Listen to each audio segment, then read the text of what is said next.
اس کا تصرف کیا ہے، اس کی قدرت کیا ہے، اس کی شان کیا ہے، اس کی عظمت کیا ہے، اس کی جلالت کیا ہے،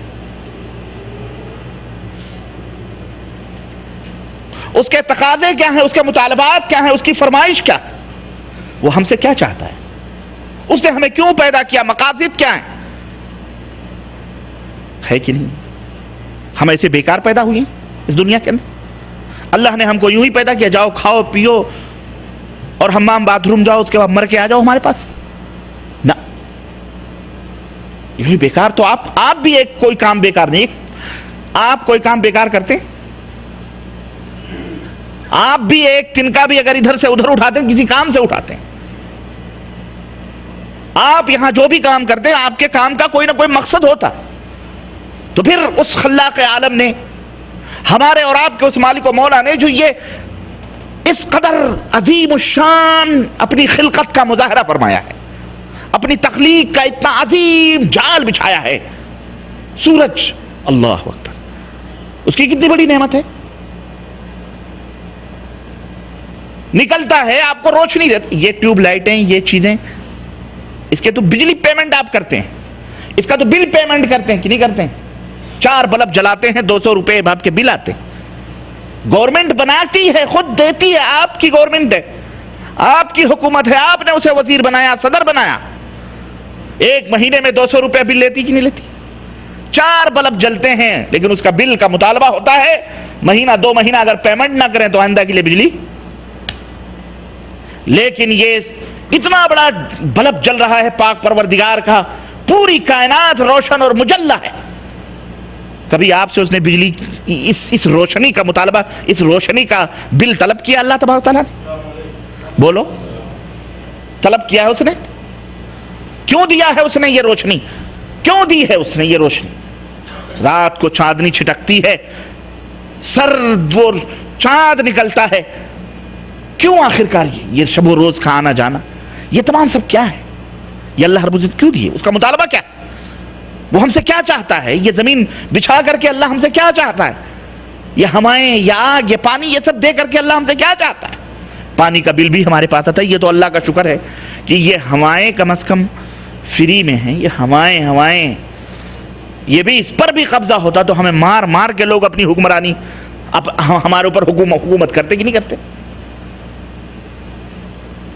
میرے بھائیوں، اس مالک کا علم، سب سے پہلی چیز کیا ہے؟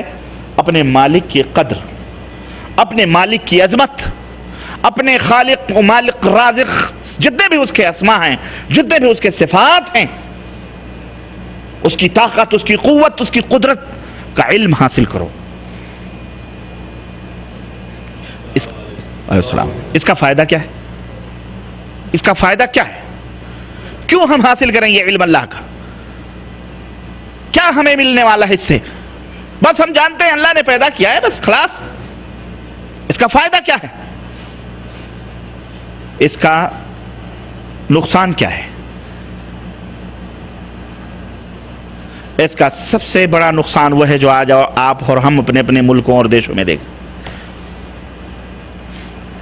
اپنے مالک و مولا کی شان، اس کی عظمت اور اس کی قدرت، اس کے افعال اور اس کے تخلیقات، اس کی تمام سب کو اس کی معرفت نہ ہونے کی اور اس کا علم نہ ہونے کے جو نقصانات ہیں، جو مضرات ہیں، وہ آج ہم اپنے اپنے ملکوں میں مسلمانوں کے تعلق سے دیکھ سکتے ہیں. کافروں کے تعلق سے چھوڑو،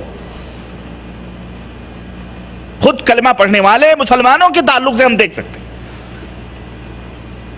وہ اللہ کو جانتے ہیں، بس اللہ کو مانتے ہیں، اللہ کو مانتے ہیں، میں کہوں گا اللہ کو مانتے ہیں، لیکن اللہ کو جانتے نہیں. اللہ کو اگر وہ جانتے ہوتے تو کھپچیوں، لکڑیوں، اینٹ اور پتھروں، چبوتروں کے سجدے اور رکوع نہ کرتے. سمجھ آئی کہ نہیں ہے؟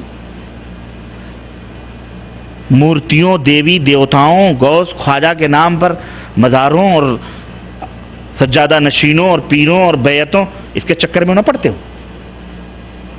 وہ اللہ کو جانتے ہیں، مانتے ہیں، پر وہ جانتے نہیں اللہ کی حقیقت کیا ہے، اللہ کی عظمت اور اللہ کی شان کیا ہے. ہے یہ حقیقت کی نہیں ہے؟ آج 75%، تقریباً 70% لوگ اس چکر میں پڑے ہوئے ہیں. 70% لوگ اللہ کی معرفت اور اس کے حقیقت سے ناواقفیت کی وجہ سے شرک کے دلدلوں میں ڈوبے ہوئے. کوئی نشان رکھے. اچھا، بعض لوگوں نے یہ سمجھا ہوا ہے کہ شرک یہی ہے کہ کسی چیز کو اپنے سامنے اٹھا کے رکھ لیا اور اس کو سجدہ کر لیا، یہی شرک ہے. بس یہی سمجھتے ہیں. اسی لیے شرک کا نمبر آتا ہے تو فٹاک سے دماغ میں وہ ایک گروپ جاتا ہے، ایک گروہ ہمارے ہاں جو بیچارہ بدنام ہے، مشہور ہے، وہی ایک طبقہ ہمارے دماغ میں آتا ہے. یہی لوگ ہیں مزار کے پوجنے والے، یہ مشرک. ہم مزار نہیں پوجتے، خلاص ہم مشرک نہیں ہے، بقیہ سب کچھ کرتے رہے. نہ، شرک اس امت کے اندر اللہ کے حبیب صلی اللہ علیہ وسلم نے فرمایا چونٹی کتنی آہستہ سے چلتی ہے اس سے بھی باریک چال چلتے ہوئے شرک اس امت میں داخل ہوتا. اس لیے میرے بھائیوں، اللہ تبارک و تعالیٰ کے تعلق سے ایک بات ذہن میں آپ بٹھا لو کہ اس کی معرفت، جہاں اس کی وحدانیت کا علم حاصل کرنا ضروری ہے، جہاں اس کی عظمت اور اس کے شان کا، اس کی توحید کا، اس کے اسماء اور صفات کا، وہیں اس عظیم گناہ، عظیم برائی، اس کا بھی علم حاصل کرنا، جو اس کا اپوزٹ ہے، اس کا الٹا ہے، یہ بے حد ضروری ہے. آپ کو دنیا کے اندر جہاں دن کے شہسوار ملیں گے، سورج کے اوپر ریسرچ کرنے والوں کا طبقہ ملے گا، سورج کی روشنیوں کو، اس کی کرنوں کو کیش کرنے، اس کے اوپر قبضہ کرنے اور اس کے ذریعے سے بجلیاں پیدا کرنے والے لوگ، باشعور لوگ ملیں گے، علم والے. وہیں آپ کو چاند کے اوپر بھی ریسرچ کرنے والوں کا ایک طبقہ ملے گا. کیوں؟ حالانکہ سورج چاند کا عکس ہے. رات دن کے اجالے کے اوپر ریسرچ کرنے والے لوگ ملیں گے تو رات کی تاریکیوں کے بھی جو فوائد ہیں، اندھیروں کے جو فائدے ہیں، اس کے اوپر بھی ریسرچ کرنے والے آپ کو ملیں گے، جبکہ یہ اس کا الٹا ہے. بین اسی طرح سے ہم جہاں پر اللہ تبارک و تعالیٰ کو پہچانے، اللہ رب العزت کے ساتھ جو شرک کا جو معاملہ ہے، اس کا بھی علم اور اس کی بھی معرفت ہمارے لیے کیا ہے؟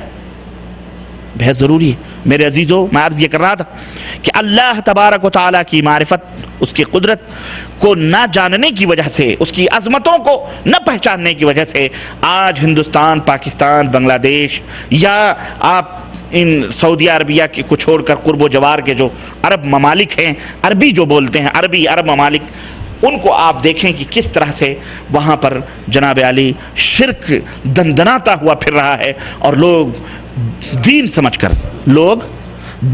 کر اس شرک کے اندر ڈوبے ہوئے ہیں. صرف یہی نہیں کہ داخل ہیں، نہ سر سے پیر تک ڈوبے ہوئے ہیں. اور مظاہر باقاعدے موجود ہیں، مظاہر منس یعنی اس کے علامات پوجتے ہیں. اور بہت سارے طبقے کے لوگ ایسے بھی ہیں جو کوئی چیز سامنے نظر تو نہیں آتی ہے، لیکن پھر بھی سناتن دھرمیوں کی طرح وہ شرک میں ڈوبے ہوئے ہیں. جیسے ہندوؤں کے اندر سارے دیوی دیوتا کی پوجا نہیں کرتے، نہ، بہت سارے ہندو آپ کو ملیں گے جن کے گھروں میں کوئی مورتی نہیں ہوتی، دیوی دیو نہیں، وہ نہیں مانتے وہ مورتی کو، کوئی اسٹیچو نہیں مانتے، کوئی فلم، کوئی تصویر وہ نہیں مانتے، لیکن پھر بھی وہ کافر ہیں، پھر بھی وہ مشرک ہیں، شرک کرتے ہیں. وہ کہتے ہیں آتما ہی سب کچھ ہے، آتما میں ہم نے اپنے دل کے اندر اپنے مالک کو پہچان لیا، اپنے مالک کی عبادت کر لی، خلاص. وہ دیوی دیوتا سامنے رکھ کے نہیں پوچھتے.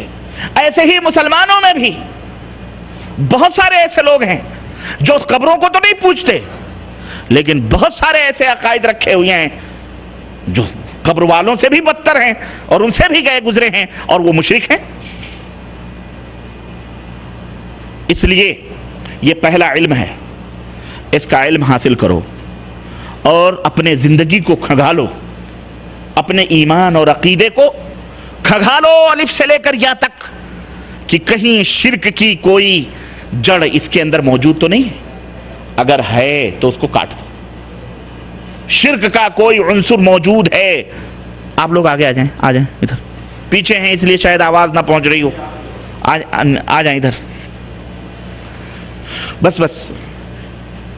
ورنہ میرے عزیزوں، میرے بھائیوں، میرے دوستوں، اگر شرک موجود ہے تو جس طرح سے ایک قطرہ زہر کا پورے اس بوتل کے پانی کو بھی کیا بنا دے گا؟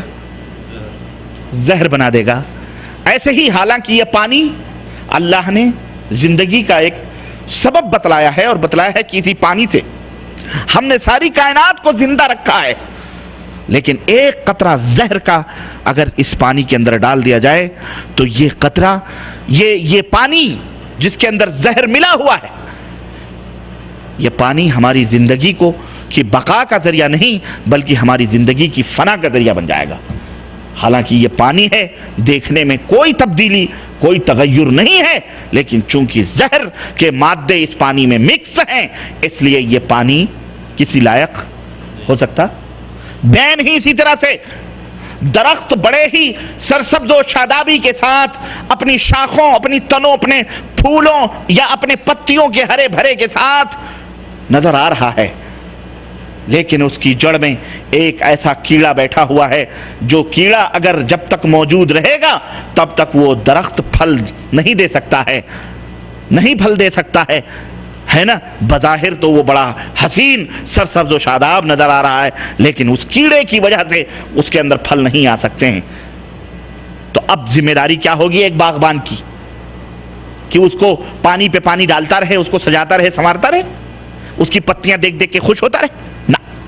اگر کسی ماہر اور کسی اچھے آدمی نے اس کو یہ انفارمیشن دے دی، میں تو کہتا ہوں ماہر وہر چھوڑیے، راہ چلتا ہوا کوئی مسافر بھی آپ باغبانی کر رہے ہوں اور پیڑوں میں پودوں میں آپ نے آم کے جھاڑ مثال کے طور پہ 20-25 لگائے ہوئے ہوں اور صبح شام اس کی نگرانی کر رہے ہوں، راہ چلتا ہوا کوئی مسافر بھی اگر آپ کے دماغ میں یہ بات ڈال دے کہ میاں میں یہ جو درخت میں آپ اتنی محنت کر رہے ہو ان میں پھل نہیں آئیں گے، آپ کے کان فوراً کھڑے ہو جائیں گے. کھڑے ہو جائیں گے کہ نہیں کھڑے ہو جائیں گے؟ آپ کہیں گے کہ جناب کیوں نہیں آئیں گے؟ یہ دیکھو پتیاں کتنی ہری بھری ہیں، یہ ٹہنیاں کتنی موٹی تازی ہیں، اس کی جڑیں دیکھو زمین کے سینوں میں کس طرح پیوست ہیں، پھر بھی اس میں پھل کیوں نہیں آئیں گے؟ وہ کہے اس لیے کہ میں جانتا ہوں کہ ان کی جڑوں میں کچھ ایسے جراثیم موجود ہیں، کچھ ایسے کیڑے موجود ہیں جو کیڑے مانع ثمر ہیں، پھلوں کے آنے سے روکتے ہیں. اس لیے جب تک تم ان کیڑوں کی دوا، جب ان کیڑوں کا علاج نہیں کرو گے تب تک اس میں پھل آ سکتے نہیں آئیں. تو آپ کیا کرو گے؟ آپ پھر بھی اسی میں لگے رہو گے، آپ پھر بھی اسی محنت اور مزد کرتے رہو گے. میں کہوں گا سب سے بڑا بیوقوف آدمی، سب سے بڑا بیوقوف ہوشیار آدمی کون ہے؟ ہوشیار آدمی یہ ہے کہ ان کیڑوں کو تلاش کرے اور ان کیڑوں کے مارنے کی جو دوائیں مارکیٹ میں موجود ہیں فوری طور پر لا کر ان دواؤں کو اس کے اندر ڈال دے تاکہ اس کی محنت برابر ہے کہ نہیں؟ ٹھیک ہے نا میرے بھائیوں؟ ایک مثال ہے.